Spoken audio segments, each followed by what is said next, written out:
You see a story that confirms exactly what you already suspected. The bad people have done the bad thing again. Your people were right all along. For a few seconds, the world becomes simple. You can feel it, almost physically. A small release in the chest. A warm little click of recognition. I knew it.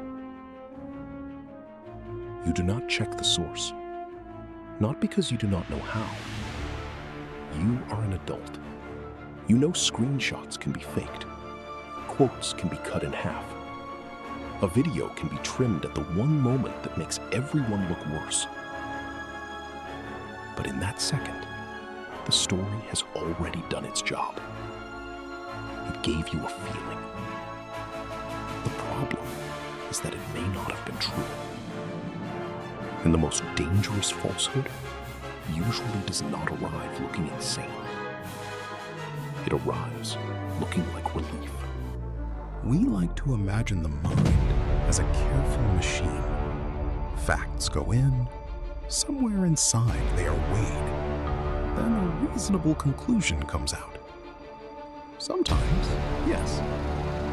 But very often, a human being is not looking for truth in its pure form. We are looking for safety, allies, control, a way not to look foolish, a way not to lose face in front of people whose opinion matters to us. That does not make us stupid. It makes us human. For most of human history, being wrong alone was not as dangerous as being alone. The group could protect you, feed you, warn you, remember you, bury you. To be pushed outside of it was not merely awkward. It could be fatal. So somewhere deep inside us, an older question is still alive. Not what is true, but what will my people say? Facts matter. Of course they do. But facts do not enter an empty room. They enter a room where fear, pride, shame, loyalty, hope, and resentment are already sitting at the table. And every one of them wants a vote. Plato gave us one of the oldest images of the trapped mind, the cave. People sit facing a wall, seeing only shadows. They do not know that behind them there is a fire, and objects, and other people, and a wider world.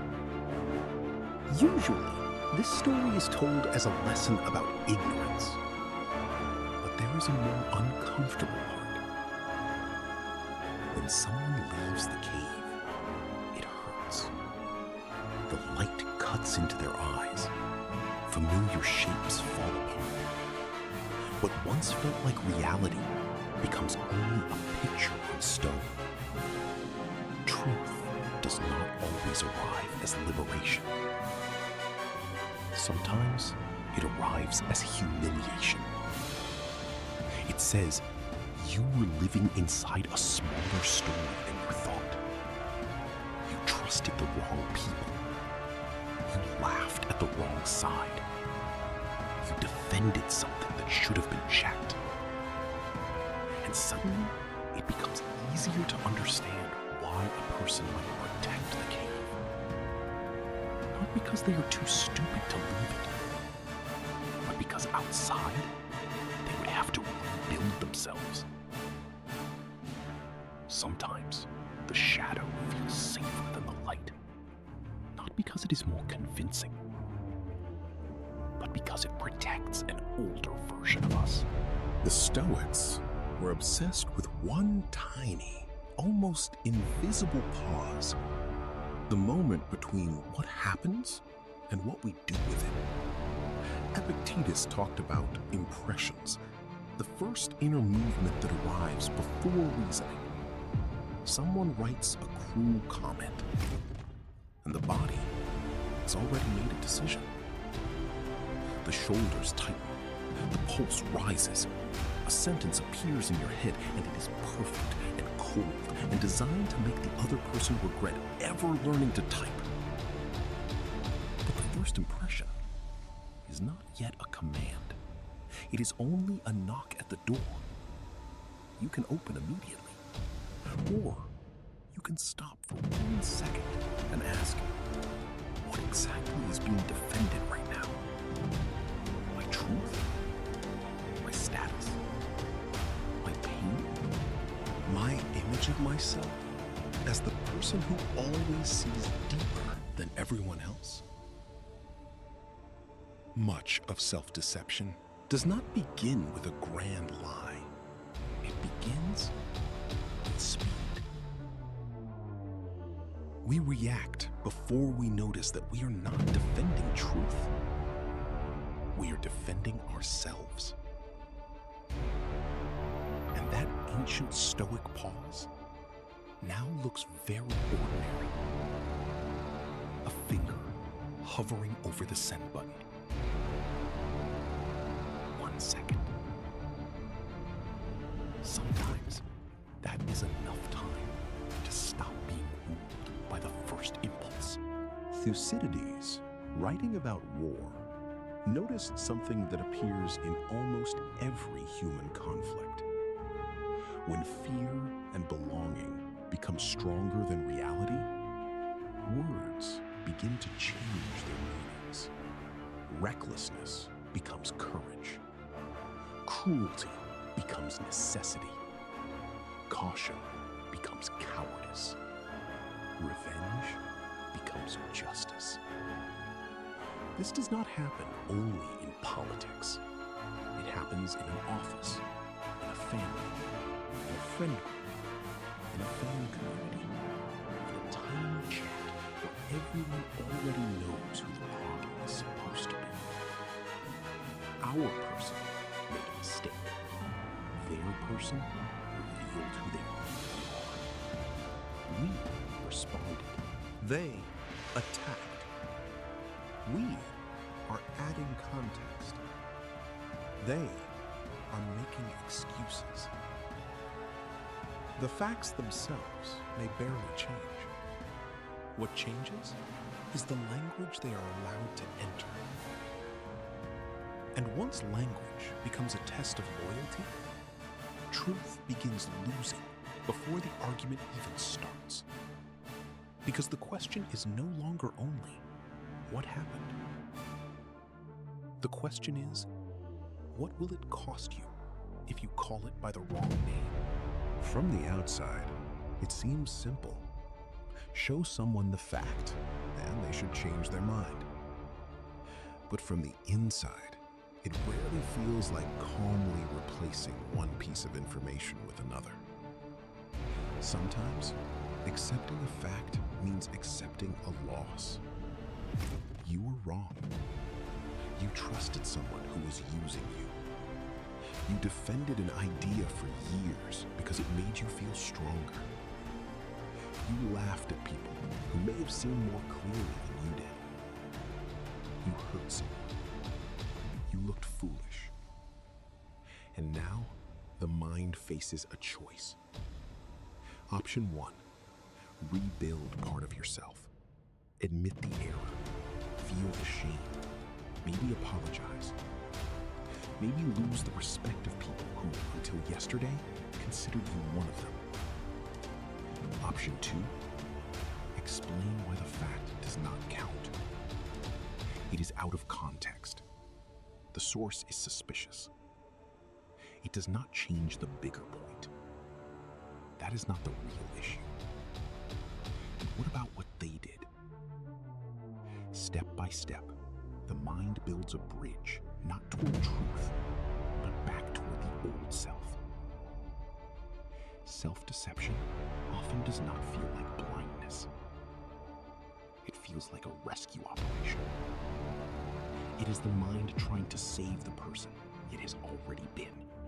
We often imagine reason as a judge, calm, strict, independent. It hears both sides, studies the evidence, and delivers a verdict. But in emotionally important questions, reason often behaves less like a judge and more like a lawyer. It already knows who the client is. The client is not the fact. The client is our picture of ourselves. I am a good person. I am not stupid. My people are basically right. My pain is justified. I did not waste years believing something false. And when inconvenient evidence enters the room, the lawyer inside us does not ask, what follows from this? It asks, how do we defend against this? In that sense, being intelligent does not always make someone less vulnerable. Sometimes it makes the defense more elegant. An intelligent person can build better arguments, choose better words, find 10 exceptions, and locate one study that seems to support the thing they desperately need to believe. Foolishness can be wrong crudely. Intelligence can be wrong convincingly. This is why the sentence, "just believe the facts," is right, but incomplete. Facts matter. Sources matter. Checking matters. But sometimes what a person lacks is not information. It is a place inside themselves where they can survive being wrong. Truth becomes possible when admission does not feel like death. Social death. Moral death. The death of that small inner character who must always have been right. This does not mean every lie should be handled gently. Lies can hurt people. They can break families, fuel hatred, ruin reputations, and destroy lives. But if we want less self-deception, louder correction is not enough. We need the ability to say a quiet, almost unbearable sentence. I may have been wrong. Without performance, without immediate self-destruction, without instantly trying to prove that the mistake was not really a mistake. Just stop. Look again. Check the source. Do not send the message that only exists to make your group welcome you back. And maybe, for the first time in a long time, choose not the story that makes you feel safer, but the one